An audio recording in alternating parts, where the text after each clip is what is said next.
오늘 본문은 요한복음 19장 17절입니다. 요한복음 19장 17 요한복음 19장 17절에서 30절까지입니다. 요한복음 19장 17절부터 30절까지 말씀 제가 봉독해 드리겠습니다. 그들이 예수를 맡음에 예수께서 자기의 십자가를 지시고 해골 히브리 말로 골고다라는 곳에 나가시니 그들이 거기서 예수를 십자가에 못 박을세 다른 두 사람도 그와 함께 좌우편에 못 박으니 예수는 가운데 있더라. 빌라도가 패를 써서 십자가 위에 붙이니 나사렛 예수 유대인의 왕이라 기록되었더라. 예수께서 못 박히신 곳이 성에서 가까운 거로 많은 유대인이 이 패를 읽는데 히브리와 로마와 헬라말로 기록되었더라. 유대인의 대성들이 빌라도에게 이르되 유대인의 왕이라 쓰지 말고 자칭 유대인의 왕이라 쓰라 하니 빌라도가 대답하되 내가 쓸 것을 썼다 하니라. 군인들이 예수를 십자가에 못 박고 그의 옷을 취하여 네 깃을 나누어 각각 한 깃씩 넣고 속옷도 취하니 이 속옷은 호지 아니하고 위에서부터 통으로 짠 것이라. 군인들이 서로 말하되 이것을 짓지 말고 누가 얻나 제비 뽑자 하니 이는 성경에 그들이 내 옷을 나누고 내 옷을 제비 뽑나이다 한 것을 응하게 하려 함이르라. 군인들은 이런 말을 하고 예수의 십자가 곁에는 그 어머니와 이모와 글로바의 아내 마리아와 막달라 마리아가 섰는지라. 예수께서 자기의 어머니와 사랑하시는 제자가 곁에 서 있는 것을 보시고 자기 어머니에게 말씀하시되 여자여 보소서 아들이니라 하시고 또 그 제자에게 이르시되 보라 내 어머니라 하신대 그때부터 그 제자가 자기 집에 모시니라. 그 후에 예수께서 모든 일이 이미 이루어진 줄 아시고 성경을 응하게 하려 하사 이르시되 내가 목마르다 하시니 거기 신 포도주가 가득히 담긴 그릇이 있는지라. 사람들이 신 포도주를 적신 해면을 웃을 조여매어 예수의 입에 대니 예수께서 신 포도주를 받으신 후에 이르시되 다 이뤘다 하시고 머리를 숙이니 영혼이 떠나가시니라. 아멘. 어제 본문에서 예수님께서 빌라도 총독에게 재판받는 내용을 살펴봤습니다. 빌라도에게 재판받으시는 예수님은 정상적인 재판을 받으신 것이 아니고 불의한 방법의 재판을 받으셨습니다. 어제 우리가 살펴봤지만 재판을 진행하는 이 빌라도는 관전 밖으로 나갔다가 그리고 안으로 들어왔다가 하는 그런 모습들을 여러 차례 이렇게 하는 모습을 보았습니다. 그렇게 해서 예수님을 신문에서도 예수님에게 아무런 죄가 없다는 사실을 알았습니다. 그리고 빌라도는 대성들과 종교주의자들의 시기심 때문에 예수님이 끌려왔다는 것도 알고 있었습니다. 그럼에도 불구하고 이 빌라도는 법과 양심대로 판결을 내리지 않고 밀란이 일어날 것을 우려해서 그러니까 폭동이 일어날 것을 우려하고 그리고 자기 자리를 지키기 위해서 결국 예수님을 십자가에 처형하도록 판결을 내리게 됩니다. 그리고 오늘 19장 1절에 읽지는 않았지만 19장 1절에 보면 예수님을 어떻게 하는가 볼까요? 19장 1절에 보시면 이렇게 말합니다. 이에 빌라도가 예수를 데려다가 채찍질 하더라 그랬습니다. 예수님에게서 아무리 신문을 해봐도 죄가 없다는 사실을 알았다면 석방해 줘야 되는데 어떻게 합니까? 빌라도는 예수님을 데려다가 채찍질합니다. 그리고 2절 3절도 보면 군인들이 어떻게 해요? 군인들이 가시나무로 관을 엮어 그의 머리에 씌우고 자색옷을 입히고 앞에 가서 이르되 유대인의 왕이여 평안할지어다며 손으로 때리더라. 자, 군인들이 가시나무로 관을 씌워서 예수님의 머리에 씌웁니다. 그리고 자색옷을 입히고 조롱하면서 손으로 어떻게 해요? 예수님을 때려요. 하나님의 아들이신 예수님께서 하찮은 인간들에게 온갖 수모와 모욕을 당하시는 걸 보게 됩니다. 여러분 만약에 이런 일들이 우리에게 일어났다면 여러분 가만히 계시겠어요? 아마 가만히 있지 못할 겁니다. 그런데 예수님께서 아무런 반응도 하지 않으세요. 침묵하십니다. 아무런 힘이 없어서 침묵하고 가만히 계신 것이 아니었어요. 예수님께서는 하늘에 12영이나 되는 천사들을 얼마든지 동원할 수 있는 그런 능력을 가지고 계신 분입니다. 하늘과 땅의 모든 권세를 가지고 계시고 또 죽은 자도 살리시는 능력을 가지고 계신 분이세요. 그런 능력을 가진 예수님이 얼마든지 조롱하고 채찍질하는 그 하찮은 인간들을 한꺼번에 다 싹쓸이할 수 있음에도 불구하고 그렇게 하지 않습니다. 왜 침묵하고 가만히 계셨어요? 아버지께서 주신 잔을 기꺼이 마시기로 결정하셨기 때문에 그렇습니다. 그러니까 죄인들을 구원하기 위해서 기꺼이 고난의 잔을 마시기로 결정하셨기 때문에 그래요. 그래서 여러분, 예수님을 따르는 길은 고난의 길이요 십자가의 길이라는 걸 여러분 기억해야 됩니다. 하나님께서 우리에게 주신 사명을 감당하다 보면 고난 당할 때도 있고 핍박을 당할 때도 있고 또 조롱을 당할 때도 있고 온갖 수모를 당할 때도 있어요. 그럴 때 우리가 누구를 생각해야 됩니까? 나를 위해서 온갖 수모와 고통을 다 참으신 예수님을 생각하고 우리도 참을 수 있어야 된다는 거예요. 견딜 수 있어야 됩니다. 그것이 바로 예수님을 따르는 십자가의 길이기 때문에 그렇습니다. 이런 성경 보면 예수 믿는 성도들에게 축복만 말씀한 것이 아니에요. 고난도 따른다고 말씀합니다. 디모데후서 3장 12절 보면 무릇 그리스도 예수 안에서 경건하게 살고자 하는 자는 박해를 받으리라 그랬습니다. 우리가 정말 예수 믿기로 결단하고 그렇게 살면 핍박 얼마든지 있을 수 있다는 겁니다. 고난이 따른다는 겁니다. 우리가 사는 세상에는 진짜와 가짜가 함께 공존하며 살아갑니다. 그런데 여러분, 진짜 성도와 가짜 성도를 어떻게 구별할까요? 하나님은 핍박이라는 도구를 통해서, 고난이라는 도구를 통해서 진짜와 가짜를 구분하세요. 고난과 핍박을 당해봐야 참 신앙이 드러나기 때문에 그렇습니다. 청교도의 거장이었던 토마스 와슨은 팔복 해설이라는 책에서 이렇게 이야기합니다. 가짜 성도들은 좋을 때는 제자의 길에 서지만 감난산과 골고다까지의 걸음은 가지 못한다. 그렇게 말합니다. 이런 참 성도는 핍박당할 때, 고난당할 때 드러납니다. 예수님 때문에 고난과 핍박을 당해도 참 성도는 그 예수님을 생각하면서 참고 인내합니다. 하지만 가짜는 십자가를 외면하고 도망가버리는 말이에요. 하나님 우리에게 핍박이라는 도구를 주시는 이유는 참과 거짓을 구별하기 위해서입니다. 참된 성도에게 고난과 핍박이 따른다는 걸 늘 기억해야 됩니다. 그리고 하나님의 사명을 감당할 때 그때도 역시 고난과 핍박이 따른다는 걸 기억해야 돼요. 자, 오늘 본문은 예수님께서 골고다 언덕에서 십자가에 못 박히시는 내용입니다. 예수님이 지신 십자가는 전 인류의 운명을 바꾸는 최대의 사건이라 할 수 있습니다. 그런데 사실 예수님이 지신 이 십자가, 이 당시 십자가는요, 보기 흉한 것으로 자랑거리가 전혀 되지 못하는 것이었습니다. 그런데 오늘날에 와서는 십자가가 영광스러운 것으로 그렇게 우리가 소개되고 있어요. 생명과 평화를 상징하는 십자가입니다. 그래서 십자가 목걸이나 또 십자가 귀걸이, 십자가 액세서리를 많이 해요. 고통과 저주를 상징하는 십자가가 생명과 평화를 상징하는 영광스러운 십자가로 그 의미를 바꿔놓으신 분이 누굽니까? 바로 예수님입니다. 예수님. 이런 이 십자가 처형 방법은 형벌 가운데서도 가장 모질고 가장 악질적인 죄인에게 내리는 형벌이었습니다. 극악무도한 죄인들에게, 그리고 국가 반역 죄인들에게, 식민지 노예들에게만 내리는 그런 형벌이었습니다. 그런데 그런 형벌을 아무런 죄도 없는 예수님에게 적용해서 그렇게 처형시켰습니다. 그런데 여러분, 예수님이 달리신 이 십자가에는 깊은 의미가 있다는 걸 기억해야 됩니다. 단순히 목걸이나 귀걸이를 하고 다니는 액세서리나 장식품이나 그런 영광스러운 것이 결코 아니에요. 나은 사람을 구원하기 위해서 말로 다 할 수 없는 수치와 모욕과 부끄러움을 당하신 의미가 담겨져 있는 그런 십자가라는 것을 우리가 기억해야 됩니다. 그런데 오늘 본문에 보시면 골고다 언덕에 세 개의 십자가가 세워져 있는 걸 보게 됩니다. 18절 볼까요? 18절 보시면 그들이 거기서 예수를 십자가에 못 박을새 다른 두 사람도 그와 함께 좌우편에 못 박으니 예수는 가운데 있더라. 예수님이 달리신 십자가 좌우편에 두 강도도 함께 이렇게 달렸습니다. 그러니까 엄밀한 의미로 보면 골고다 언덕에는 세 개의 십자가가 세워졌지만 두 종류의 십자가가 세워진 거예요. 한 종류는 강도들이 달린 십자가고 또 다른 한 종류는 예수님이 달리신 십자가입니다. 그런데 한 종류의 십자가는 자신들의 죄값으로 마땅히 져야 될 십자가입니다. 그러니까 누가 봐도 자신들의 죄값으로 치러지는 그런 마땅한 죄인들의 십자가예요. 하지만 또 한 종류는 완전히 다릅니다. 예수님은 죄인이 아닙니다. 그죠? 하나님의 아들이세요. 여기에 문제가 있습니다. 하지만 하나님께서 죄인들이 마땅히 지는 그 십자가를 지도록 하나님이 그렇게 하신 거예요. 그래서 이사야 53장 6절에 보면 이렇게 말합니다. 여호와께서는 우리 모두의 죄악을 그에게 담당시키셨도다. 누가요? 여호와께서. 여호와께서 우리 모든 사람들의 죄악을 누구에게 담당시켰어요? 예수님에게 담당시키셨다는 거예요.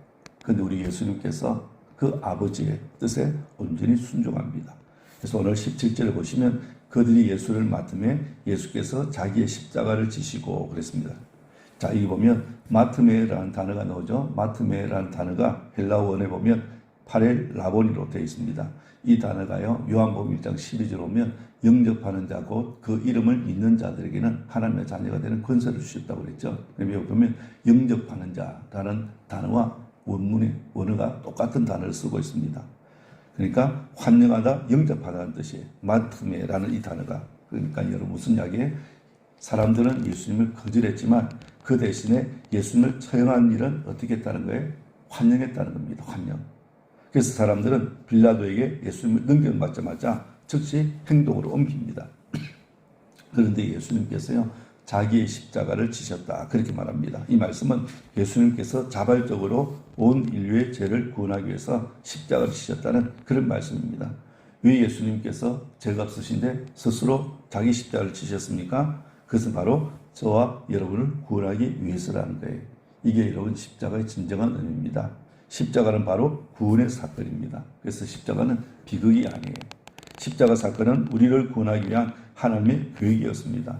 그리고 그 십자가를 통해서 하나님의 구원 계획이 이루어지고 성취되어졌다는 거예요. 우리 인간의 힘과 노력으로는 절대로 구원받을 수 없는 그 죄인을 죄 없으신 예수님께서 십자가에 피 흘려 죽으심으로 우리의 죄를 용서하시고 그리고 구원을 이루어 주신 거예요. 이게 바로 십자가 사건입니다. 그러니까 여러분 구원의 은혜는 예수님이 지신 십자가를 통해서 임한다는 사실을 여러분 기억하셔야 돼요. 그리고 우리가 신앙생활을 우리가 승리하며 살아가기 위해서는 이 십자가의 원리를 깨닫고 십자가를 어찌해야 됩니다. 이런 사실을 아신 예수님께서 제자들에게 뭐라고 말씀하셨어요? 마태복음 16장 24절에 보면 누구든지 나를 따라오려거든 자기 십자가를 지고 나를 따를 것이니라 그랬습니다. 자기를 부인하고 자기 십자가를 지고 나를 따르라 그렇게 말합니다. 자신을 십자가에 못 박아야 된다는 그런 말씀이에요. 왜 우리 자신을 십자가에 못 박아야 된다고 말씀해요? 우리 자아가 살아있어서는 주님을 따르는 삶이 불가능하기 때문에 그렇습니다. 그래서 바울이 나는 날마다 죽노라고 그랬어요. 나는 날마다 죽노라. 내 자아, 내 옛 본성, 내 죄악, 내 정욕 죽이지 않고는 주님을 따를 수 없기 때문에 우리가 날마다 십자가에 죽어야 된다는 겁니다. 그리고 바울은 갈라디아서 2장 20절을 보면 이렇게 고백합니다. 내가 그리스도와 함께 십자가에 못 박혔나니 그런즉 이제는 내가 사는 것이 아니요 오직 내 안에 그리스도께서 사시는 것이라 그렇게 말합니다. 내가 그리스도와 함께 십자가에 못 박혔다. 내가 십자가에 못 박아야 내 안에 누가 사신다고요? 예수님이 사실 수 있다는 거예요. 나를 십자가에 못 박지 않으면 내 안에 예수님이 사는 것이 아니고 내 혈기가 사는 거예요. 내 욕심과 내 정욕이 사는 거잖아요. 내 자아를 십자가에 못 박지 않고는 주님이 절대로 드러나지 않습니다. 여러분 십자가의 원리가 뭡니까? 내가 죽음으로써 모든 문제가 해결되는 원리입니다. 우리가 신앙생활을 하면서도 이 십자가의 원리를 기억하고 살아야 돼요. 근데 여러분 어떤 사람들은 하나님 일을 한다고 하면서 교회를 어지럽히고 시끄럽게 만드는 사람이 있습니다. 근데 여러분 그것은 하나님 일을 하는 것 아니에요. 하나님 일을 누가 합니까? 자아를 십자가에 못 박은 사람이 하는 거예요. 자아가 죽지 않고 하는 일은 하나님이 일을 하는 것 아니에요. 자기 영광을 드러내기 위해서 하는 거예요. 그러니까 문제가 생길 수밖에 없습니다. 우리 주변에 보면 분쟁이 있고 다툼이 있는 교회를 한번 보세요. 양쪽 모두가 또 동일하게 하는 말이 뭡니까? 모두가 다 하나님을 위해서 그렇다고 이야기해요. 교회 부흥을 위해서 그렇다고 이야기합니다. 제3자가 볼 때는 전혀 아닌데 자기들이 하는 이야기는 하나님을 위해서 그렇게 한다고 그래요. 교회 부흥을 위해서 그렇게 한다고 그럽니다. 그러면서 일체 양보가 없어요. 자기 방법, 자기 주장, 자기 생각을 관철시키려고 합니다. 왜 이런 문제가 생겨요? 자아가 죽지 않았기 때문에 그렇습니다. 자아가 죽어야 모두가 사는데요. 자신이 왕노릇하고 이기려고 하니까 분쟁과 다툼이 생기는 거예요. 이런 자아가 죽어야 되는 이 십자가를 원리를 모르면 절대로 신앙생활을 잘할 수 없습니다. 이런 십자가의 원리가 있는 곳에 하나됨이 있고 화목이 있고 화평이 있는 거예요. 평안이 있는 겁니다. 그죠? 십자가의 원리가 있는 곳에 하나님의 승리와 영광이 있다는 걸 여러분 기억해야 됩니다. 예수님은 자신이 죽어야 모든 사람들이 사는 원리를 아셨기 때문에 친히 십자가를 지셨던 거예요. 예수님을 믿고 따르는 저와 여러분들도 여러분 이 십자가의 원리를 알고 예수님을 따르기를 원하신다는 걸 여러분 기억해야 됩니다. 근데 문제는 그 십자가의 길을 걸어가는 것이 쉽지 않다는 거예요. 그죠? 예수님조차도 십자가의 일을 쉽게 생각하지 않았습니다. 왜냐하면 예수님께서 겟세마네 동산에서 마지막 땀방울이 핏방울처럼 기도할 때 어떻게 기도하셨어요? 아버지여 할만하시거든 이 잔이 내게서 지나가게 하옵소서 그랬어요. 얼마나 십자가의 길을 걸어가는 것이 어려우면 예수님이 그런 기도를 하셨겠어요. 십자가에 자신을 죽는 일이 그만큼 고통스러운 일이라는 걸 아시기 때문에 그렇습니다. 그래서 여러분 오늘 우리에게 필요한 최고의 신앙은 자아의 죽음을 고백하는 겁니다. 내 자아를 죽는 거예요. 내 혈기, 내 욕심, 내 정욕을 죽이는 거예요. 내 자아가 죽을 때 승리와 기쁨과 행복이 있다는 걸 여러분 기억해야 됩니다. 이 십자가의 원리가 여러분 가정에 있어 보세요. 가정이 화평합니다. 그죠? 행복해요. 기쁨이 가득합니다. 그리고 이 십자가의 원리가 직장 속에 있으면 직장도요 얼마든지 화목이 있고 화평이 있을 수 있어요. 십자가 원리가 교회가 임하면 얼마든지 은혜롭고 행복한 교회 생활을 할 수 있습니다. 내 지하가 죽지 않고 자신을 살아서 왕노로 달려고 하면 그곳은 천국이 아니라 지옥입니다. 지옥.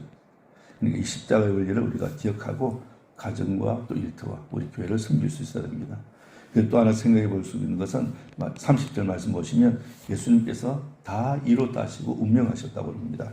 예수께서 신포도주를 받으신 후에 이르시되 다 이뤘다 하시고 머리를 숙이니 영혼이 떠나가시니라. 헬라어로 다 이뤘다 이 말씀은요 테텔레스타이라고 합니다. 테텔레스타이 완성한다, 승찬다는 그런 말입니다. 이 말은 어떤 행위의 과정에 있어서 성공적인 끝맺음을 의미할 때 사용하는 단어입니다. 그러니까 100m 선수가요 100m를 다 달리고 난 이후에 테텔레스타이 그렇게 단어를 사용할 수 있어요. 그리고 또한 종이 주인이 부여한 사명을 다 완수했을 때 주인이 시키신 일을 종이 다 완수했을 때 주인에게 가서 보고할 때요 내가 모든 일을 다 이뤘습니다. 주인이 시키신 일을 다 이뤘습니다. 그렇게 할 때 테텔레스타이 이 단어를 사용합니다. 그러니까 테텔레스타이 이 말은 시작한 일을 성공적으로 마쳤을 때 쓰는 말입니다. 그렇다면 무엇을 다 이루셨다는 말일까요? 예수님이 도대체 무엇을 이루셨습니까? 희생제사를 다 끝내셨다는 그런 뜻입니다.